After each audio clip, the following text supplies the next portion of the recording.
이탈리아 로마에는 엄청나게 웅장한 성당이 있는데 이것을 짓는데 무려 120년이 걸렸다고 합니다. 물론 이 성당을 짓기 위해서 수많은 돈을 사용했습니다. 그런데 무수히 많은 돈이 어디서 나왔을까? 그 당시 교황인 줄리어스 2세는 이 베드로 성당을 짓는 돈을 마련하기 위해서 기발한 방법을 사용했습니다. 그것은 어떤 문서를 판매하는 것입니다. 그 당시 천주교에서는 이런 교리가 있었다고 합니다.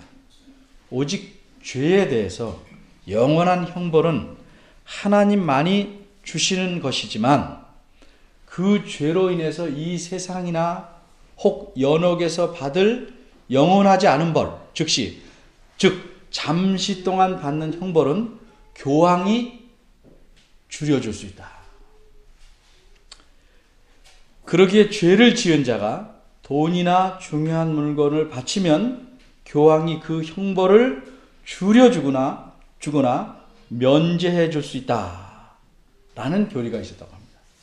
이 말을 믿고 돈을 내거나 값진 물건을 바치면 그 사람에게 형벌을 면해주거나 줄여준다는 문서를 주는데 그것을 이른바 면죄부라고 했습니다. 이 말도 안 되는 면죄부가 영국과 스페인과 프랑스에서는 잘 팔리지 않았지만 특별히 독일에서는 매우 잘 판매되었다고 합니다. 독일에서는 면죄부를 팔러 다니는 신부가 나타나면 사람들이 나팔을 불며 찬양을 하며 엄청 기뻐하며 따라다니면서 구입했다고 합니다. 이 면죄부 판매꾼들은 사람들을 이렇게까지 꼬드겼다고 전합니다.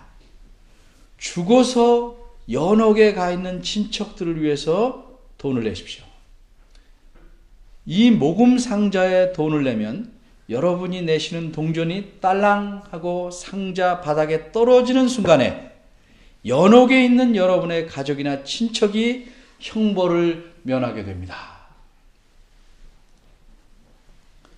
그러나 제가 분명히 말씀드립니다. 연옥이나 그와 비슷한 것은 전혀 없습니다. 하나님 말씀인 성경은 사람이 죽으면 곧바로 천국 아니면 지옥으로 간다고 분명하게 가르칩니다. 그런데도 연옥 같은 것이 있다고 말하는 사람은 둘 중 하나입니다. 천주교인이거나 아니면 이단입니다.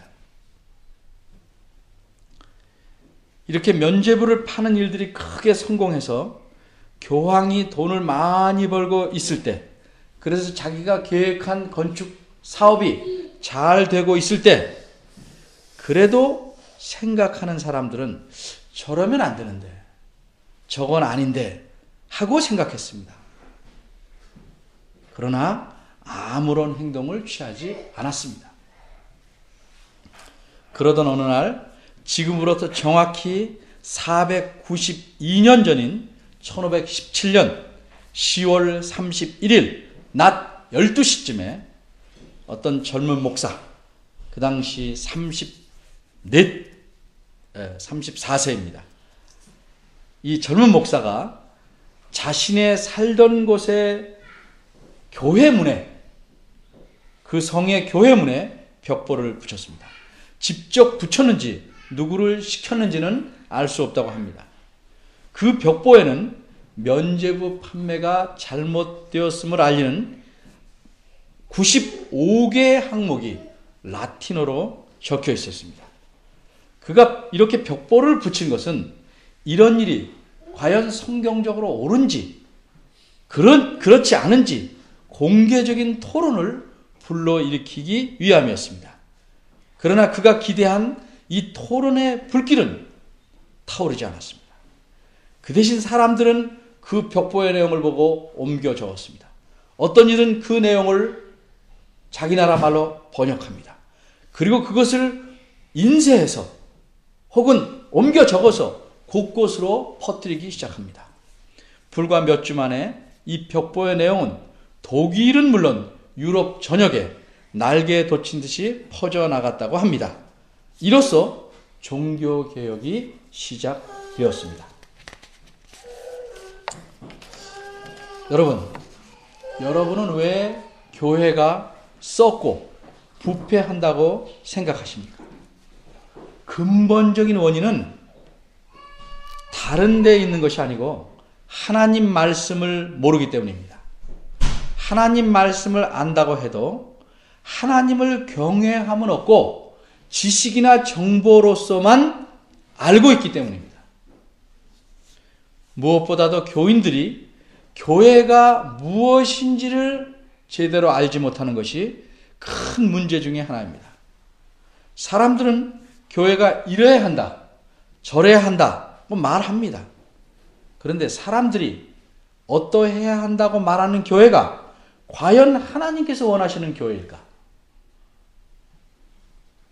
많은 사람들은 자기가 원하는 교회가 되기를 바라지 성경 말씀에서 요구하는 교회를 이루려고 하지는 않습니다. 그래서 교회가 되기가 쉽지 않습니다. 도대체 교회란 무엇인가? 오늘 본문을 통해서 살펴보려고 합니다. 오늘 본문 2장 9절은 오직 너희는 이렇게 시작합니다. 이 말은 정확히 말하면 그러나 너희는 입니다. 앞에 나온 어떤 말과 대조하기 위해서 그러나라는 말로 시작합니다. 그러면 앞에 무엇이 나왔는가? 8절 뒷부분을 보니까 저희가 나옵니다. 저희가.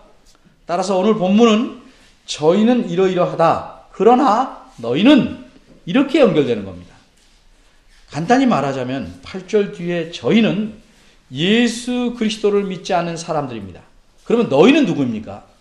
베드로전서는 여러분이 아시다시피 베드로 사도가 여러 곳에 있는 교회들에게 보낸 편지입니다. 1장 1절과 2절에 보면 누구에게 이 편지를 보냈는지 분명하게 말씀합니다. 따라서 그 너희란 교회들입니다. 예수님을 하나님의 아들이며 그리스도로 믿는 사람들입니다. 그 사람들에게 이 편지를 보냈고 이 편지를 읽는 사람들에게 너희라고 말합니다.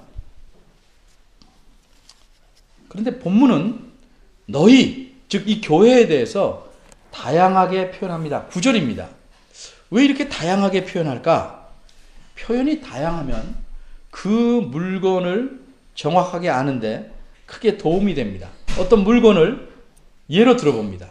만일 동그랗습니다 이렇게 말하면 동그랗다는 사실에 우리가 알 게 없습니다. 더 이상 알 수가 없습니다. 그러나 두세 가지를 더 말해봅시다. 동그란데 앞면과 뒷면이 있습니다. 이게 그냥 동그라미가 아니구나 생각하게 됩니다. 앞면에는 사람이 그려져 있습니다. 뒷면에는 숫자가 있습니다. 그러면 어떻습니까? 금방 그것이 동전인 줄을 알 수 있습니다. 거기다가 요만했습니다까지 말하면 아주 분명해지죠.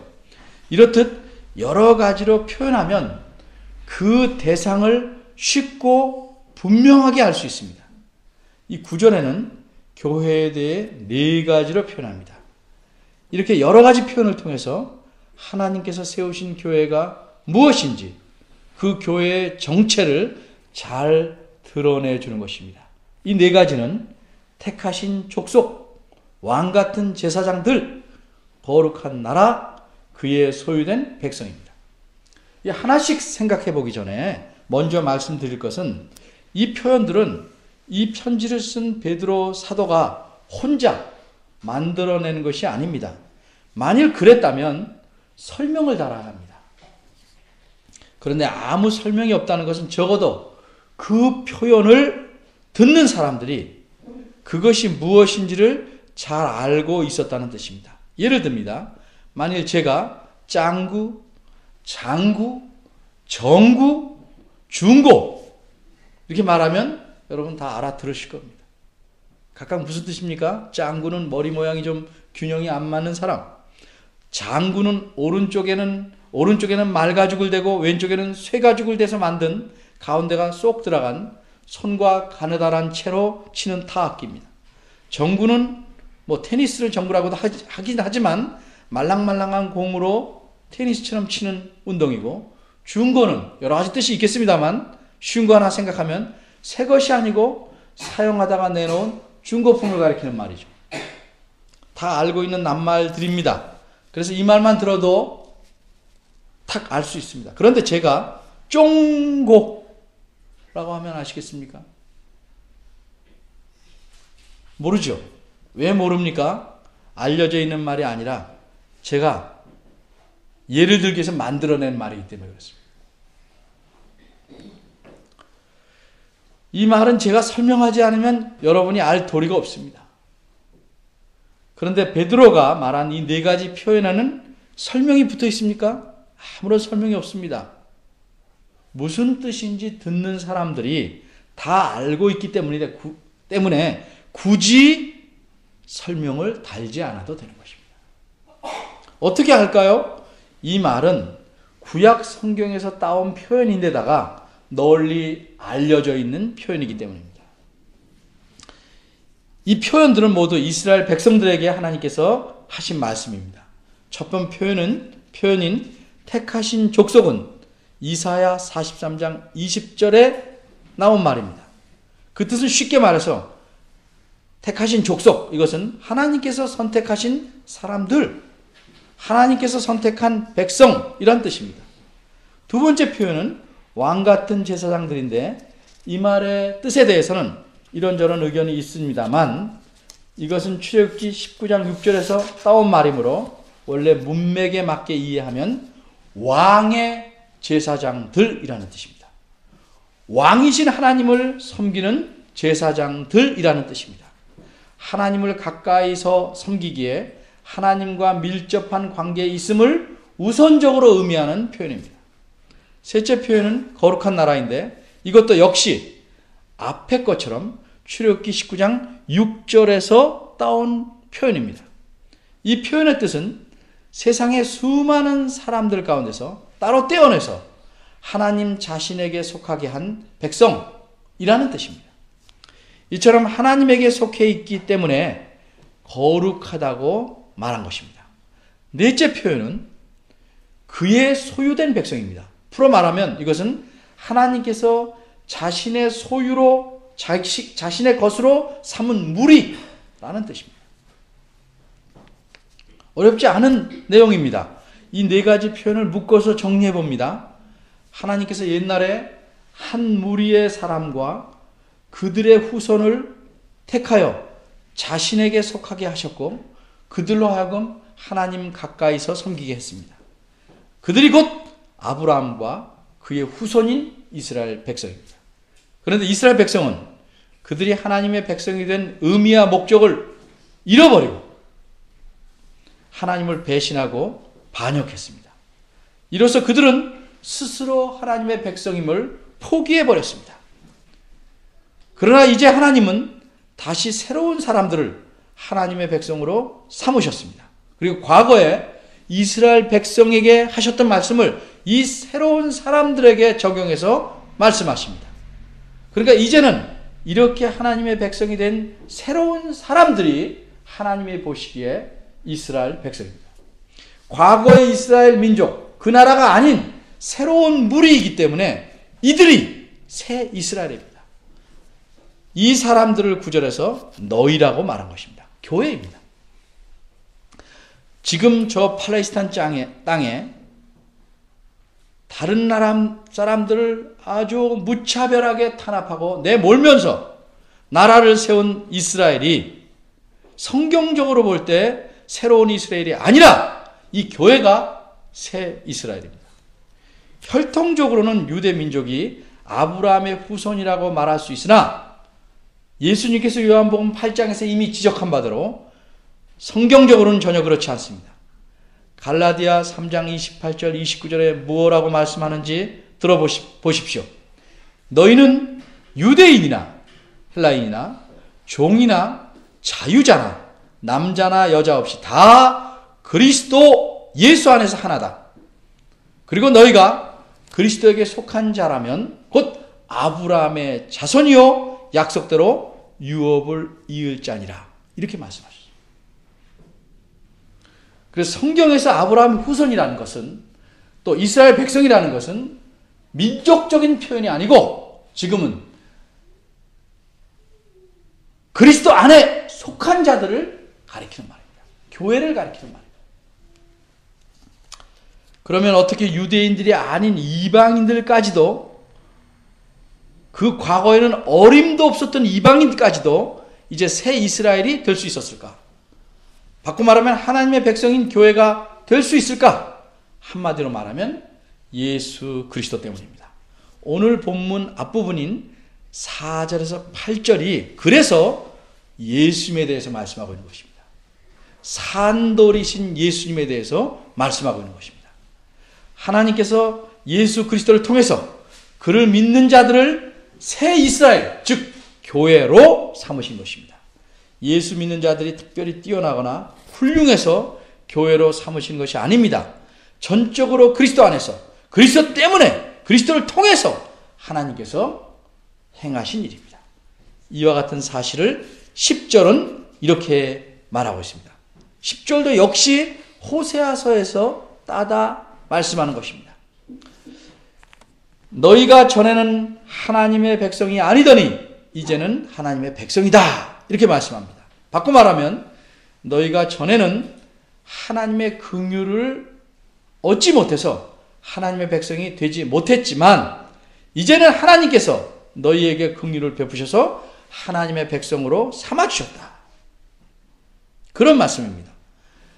하나님의 백성이 될 만한 자격이 있거나 공로가 있거나 업적이 있는 사람들을 하나님께서 특별히 선택해서 그들을 교회로 만드신 것이 아닙니다.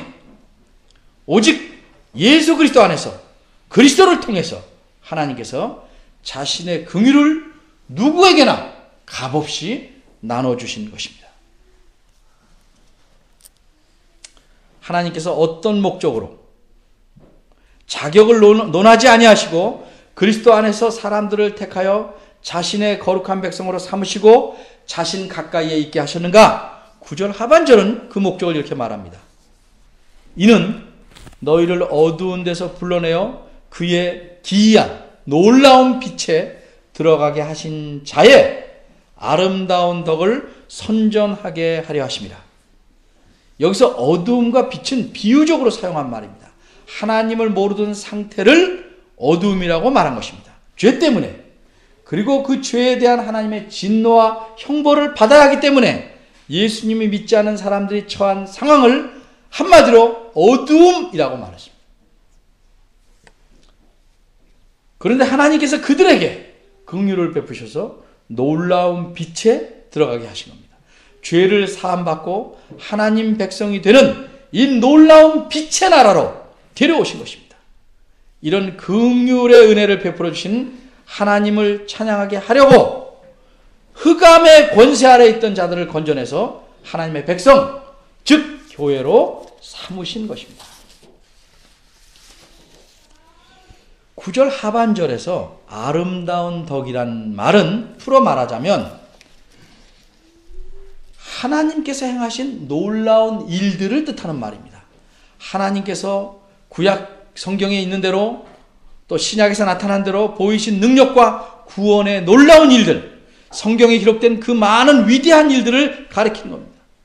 그것을 선전한다는 말은 글자 그대로 보면 선포한다는 것입니다. 알리는 것입니다.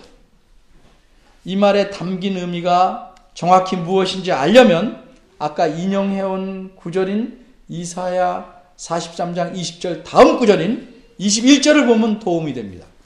이 백성은 내가 나를 위하여 지었나니 나의 찬송을 부르게 하려 함이니라. 따라서 정리하면 하나님께서는 하나님 백성이 아니었던 사람들을 그리스도를 통하여 하나님의 백성으로 삼으셨는데 그 목적은 하나님을 찬양하고 이런 하나님께서 행하신 일들을 알려서 듣는 이들로 하여금 하나님께 영광을 돌리게 하기 위함입니다. 오늘 본문의 말씀을 간추립니다. 교회의 정체는 무엇인가? 누누이 강조하다시피 교회는 건물이 아니라 하나님께 속한 하나님의 백성입니다. 어떻게 이방인들까지, 그래서 우리들까지 교회가 되었는가? 하나님께서 그리스도 안에서 우리를 불쌍히 여기셔서 그리스도를 통하여 긍휼히 여겨주셨기 때문입니다. 내가 사람이 잘나서가 아니라 전적으로 하나님 자신의 은혜 때문입니다. 그럼 이렇게 어둠 속에 갇혀서 죽을 수밖에 없던 자들을 교회로 만드신 목적은 무엇인가?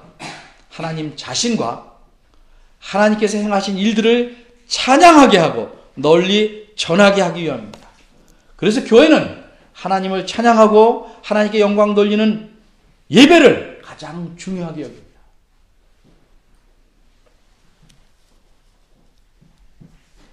그리고 자신의 삶 속에서 말과 행동으로 이렇게 위대하신 하나님을 증거하는 겁니다.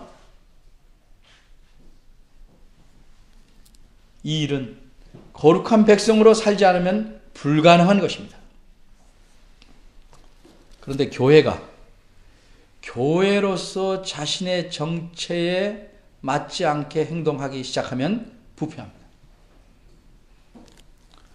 얼마나 오늘날 우리나라 교회가 부패해 있습니까? 여러분이 느끼는 정도가 다르겠지만 한 가지 예를 듭니다. 이미 오래전부터 우리나라 교회는 이런 악행을 거듭해 왔습니다. 열심히 전도하는 것 같은데 실상은 다른 교회 교인들을 끌어오기에 바쁩니다. 교인들이 마음대로 교회로 옮겨 다녀도 다 허용합니다. 교회의 직분도 사실상 매매하는 것과 다름이 없습니다.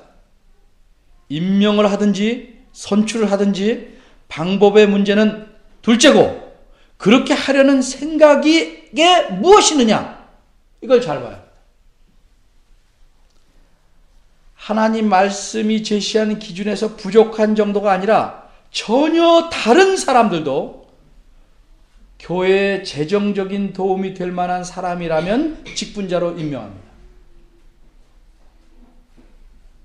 선출하는 경우에도 교인들은 그 사람의 신앙을 고려하기보다는 교회를 유지하기 위해서 재정을 보탤 만한 사람인지를 훨씬 더 많이 고려할 경우도 있습니다.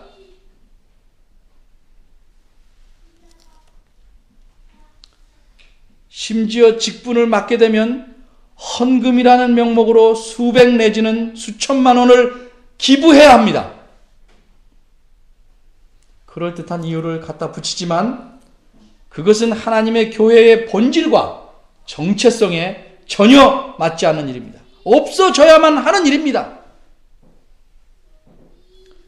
그런데 이렇게 이상한 기부금을 요구받으면 거절하는 사람이 거의 없는 듯합니다.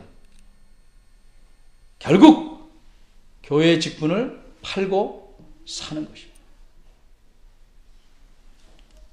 교회가 바르게 자라나려면, 튼튼하려면, 이 본질에 연관된 문제라면 아무리 적은 일을 할지라도 용기 내서 거절하고 고쳐야 합니다. 벽보를 교회의 문에 붙인 젊은 목사 마르틴 루터는 종교개혁을 꿈에도 생각지 않았습니다. 다만 벽보를 붙여서 이걸 보고 공개 토론이 좀 일어나게 하려는 목적이었습니다. 그런데 하나님께서는 마르틴 루터의 매우 작은 그러나 용기 있고 올바른 행동을 통해서 하나님께서 큰 일을 시작하셨습니다. 우리는 교회입니다. 바꿔 말하면 우리는 하나님의 백성이요 그분을 가까이에서 섬기는 봉사자들입니다. 그러기에 하나님의 명예와 영광에 먹칠하는 일들은 거부해야 합니다. 또 지적받으면 고쳐야 합니다.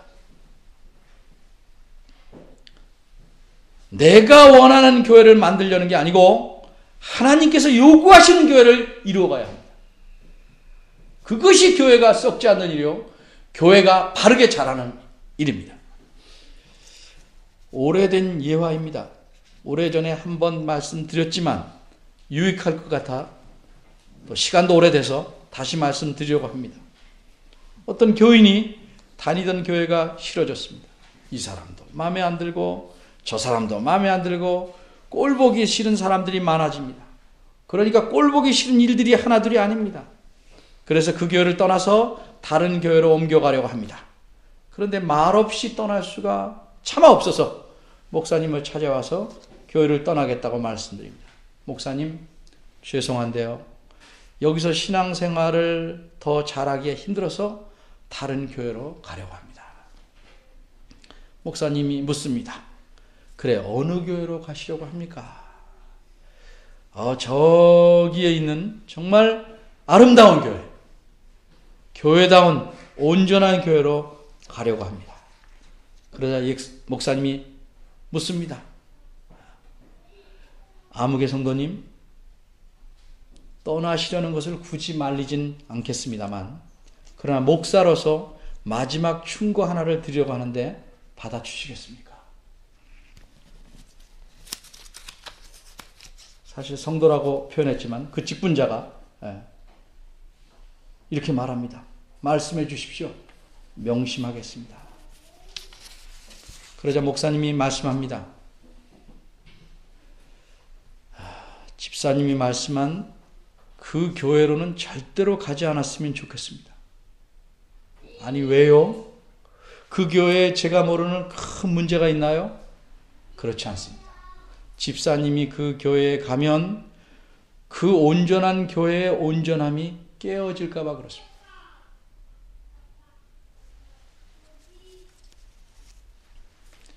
교회는 이래야 한다, 저래야 한다 하며 자기가 원하는 교회로 만들려고 하면 안 됩니다.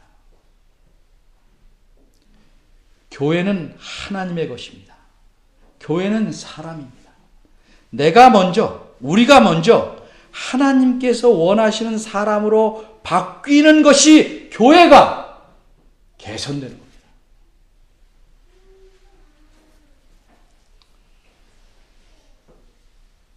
내가 안 바뀌면 교회는 안 바뀝니다. 우리가 고치지 않으면 교회는 안 고쳐집니다. 나는 안 고치고 남보로 고치려면 교회 스스로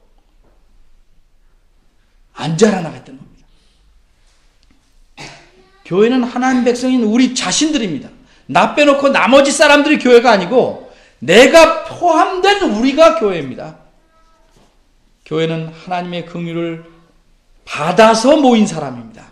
그러기에 무엇보다 서로 긍휼하게 대해야 합니다. 그리고 하나님의 백성답게 살아야 합니다. 이런 교회의 모습을 갖추지 않으면 그 교회의 겉모습이 커갈수록 그 속은 심하게 썩어갑니다. 여러분 스스로 어떤 내가 되어야 할지, 내가 모여서 이루는 우리가 어떤 교회로 자라나야 할지를 고민해야 합니다. 하나님께서 내게 그리고 우리 모두에게 무엇을 원하시는지 고민해야 합니다. 우리 모두 이 땅의 모든 교회가 이런 건강한 고민이 많아져서 하나님의 신실한 백성으로 살아가야 합니다. 우리는 하나님의 백성이요 하나님의 긍휼을 얻은 자입니다. 교회가 이런 것임을 명심하고 살아가시기를 바랍니다. 기도하겠습니다.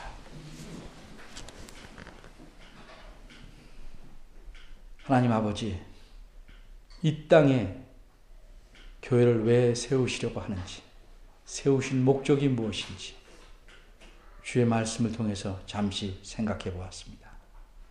우리는 자주 망각합니다. 그리고 남에게 손가락질을 잘합니다. 자신이 하는 것은 다 옳아 보입니다. 적어도 남들보다는 낫게 보입니다.